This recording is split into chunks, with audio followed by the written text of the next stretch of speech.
तो हेलो दोस्तों, स्वागत है आप सभी लोगों का फिर से आपके अपने चैनल राइजिंग स्टार क्लासेस पर। तो दोस्तों, आज की यह वीडियो बहुत ज्यादा इंपॉर्टेंट होने वाली है उन सभी विद्यार्थियों के लिए जो क्लास 12th में है और 2025 में बोर्ड का पेपर देने वाले हैं। ठीक है, आज की इस वीडियो में हम लोग बायो सेवर्ट का नियम पढ़ने वाले हैं। क्या है बायो सेवर्ट का नियम? और ये नियम फिजिक्स के पेपर में बार बार पूछा जाता है। तो अगर आपको बायो सेवर्ट का नियम नहीं आता है, आपको नहीं पता है कि हमें पेपर में कैसे लिखना है, तो वीडियो को पूरा देखिएगा। ठीक है, तो बायो सेवर्ट का नियम क्या होता है, चलिए इसको समझते हैं। तो यहाँ पर दो लाइन लिखा गया है कि किसी धारावाही चालक के सूक्ष्म अवयव, ठीक है, सूक्ष्म अवयव जिसे क्या कहा जाता है, डीएल के द्वारा किसी बिंदु P पर उत्पन्न चुंबकीय क्षेत्र कोष्टक में डीबी का मान निम्नलिखित कारकों पर निर्भर करता है। ठीक है, तो बायो सेवर्ट के नियम में ये बताया गया है कि ये जो डीबी है यानी जो चुंबकीय क्षेत्र होता है यह निम्नलिखित कारकों पर क्या करता है, निर्भर करता है। ठीक है, तो उसी के बारे में हमें क्या किया गया है, इस नियम में बताया गया है।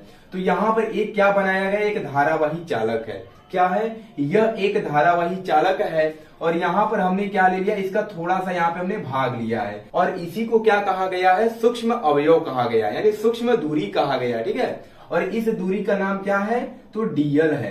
तो आप कहेंगे सर यल रहता तो सही है, डी काहे को लगा है?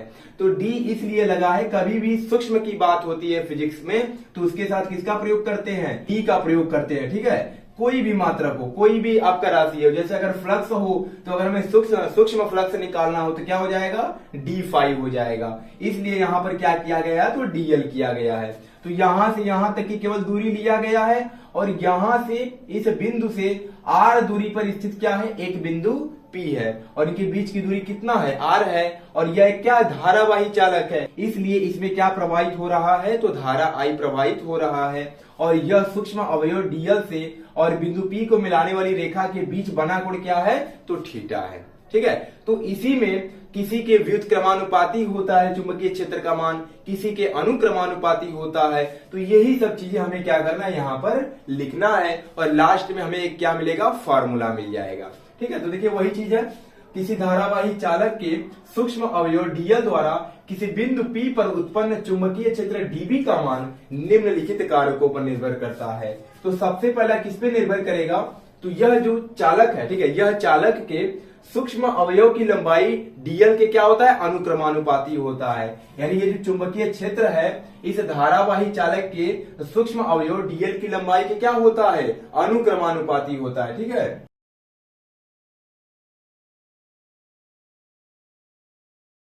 यह चालक के सूक्ष्म अवयव डीएल की लंबाई के क्या होता है, अनुक्रमानुपाती होता है। तो यहां से अगर हम गणितीय रूप में लिखना चाहें तो डीबी क्या हो जाएगा, अनुक्रमानुपाती हो जाएगा किसके, डीएल के। तो ये क्या हो गया, समीकरण नंबर 1 हो गया। ठीक है, तो ऐसे ही हमें बताना है कि किसके समानुपाती होगा, किसके व्युत्क्रमानुपाती होगा। बस यही क्या होता है, बायो सेवर्ट का नियम होता है। तो दूसरा नंबर क्या हो जाएगा, यह जो डीबी है यानी चुंबकीय क्षेत्र है इसमें प्रवाहित धारा के भी क्या होता है, अनुक्रमानुपाती होता है। यानी यह लिखेंगे, यह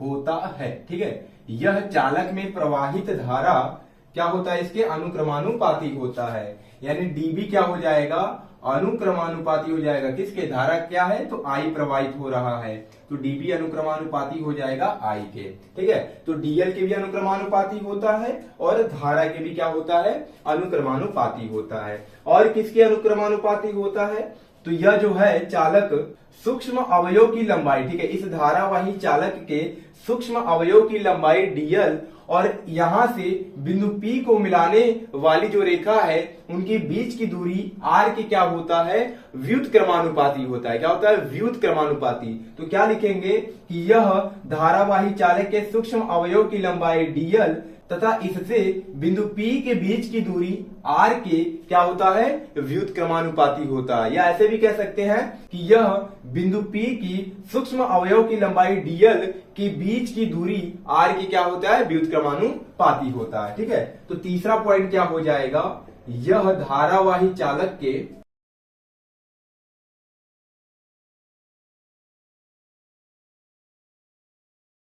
पाती होता है। तो केवल R के नहीं होता है, R के वर्ग के व्युत्क्रमानुपाती होता है। ठीक है, तो यानी यहां से जो dB होगा ये क्या हो जाएगा, व्युत्क्रमानुपाती का मतलब एक के नीचे उसको लिखा जाता है, एक बटे किसके, आर स्क्वायर के। तो ये कौन सा समीकरण बन गया, ये बन गया समीकरण नंबर 3। एक और समीकरण बनेगा, यह जो है यानी सूक्ष्म अवयव डीएल की लंबाई तथा इससे बिंदु पी को मिलाने वाली रेखा के बीच बने कोण थीटा के ज्या के क्या होता है, अनुक्रमानुपाती होता है। ज्या का मतलब साइन, ठीक है, साइन थीटा के क्या होता है, अनुक्रमानुपाती होता है। तो चौथा पॉइंट क्या हो जाएगा,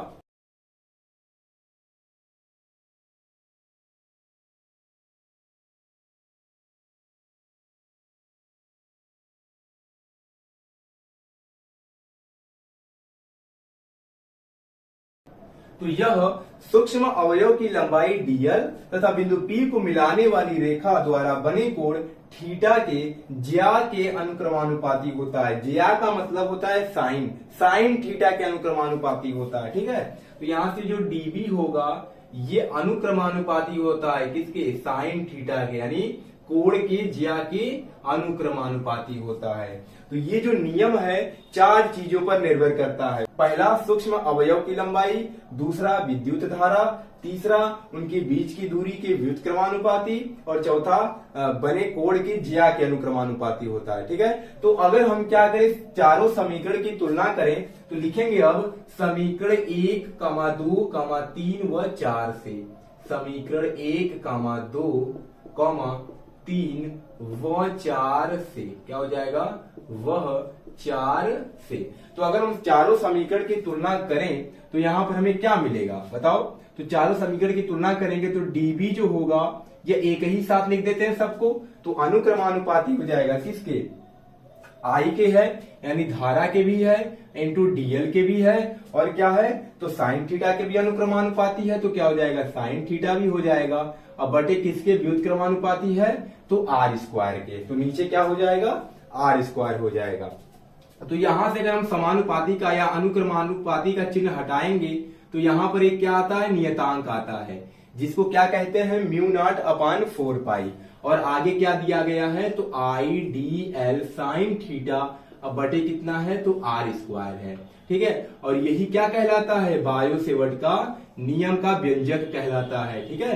तो डीबी जो होगा बराबर होगा म्यू नॉट बटे 4 pi I d l sine theta बटे आर स्क्वायर, जहां म्यू नॉट बटे 4 पाई क्या है, एक अनुक्रमानुपाती नियतांक है, लिख दीजिएगा, जहां म्यू नॉट बटे 4 पाई एक अनुक्रमानुपाती नियतांक है। और केवल अगर म्यू नॉट की बात करें तो म्यू नॉट क्या है, निर्वात अथवा वायु की चुंबकशीलता है, क्या है, निर्वात अथवा वायु की चुंबकशीलता है। कभी कभी पेपर में इसका सदिश रूप पूछ लिया जाता है, तो सदिश रूप इसका क्या हो जाएगा, तो अगर हम इसका सदिश रूप लिखना चाहें तो क्या हो जाएगा, तो यहां से सदिश रूप हमें मिलेगा डीबी वेक्टर बराबर म्यू नॉट बटे 4 पाई, म्यू नॉट बटे 4 पाई, आई बाहर आ जाता है और अंदर क्या हो जाएगा, DL vector cross R vector, अब बटे में क्या हो जाएगा, मॉड ऑफ आर वेक्टर का क्यूब हो जाएगा, ठीक है। तो ये सदिश रूप होता है। तो पेपर में कभी कभी ये भी पूछ लिया जाता है, डायरेक्ट या एमसीक्यू टाइप क्वेश्चन में भी पूछा जाता है कि बताइए कि बायो सेवर्ट के नियम में चुंबकीय क्षेत्र का सदिश रूप क्या होगा, तो ये आपको लिखना पड़ेगा।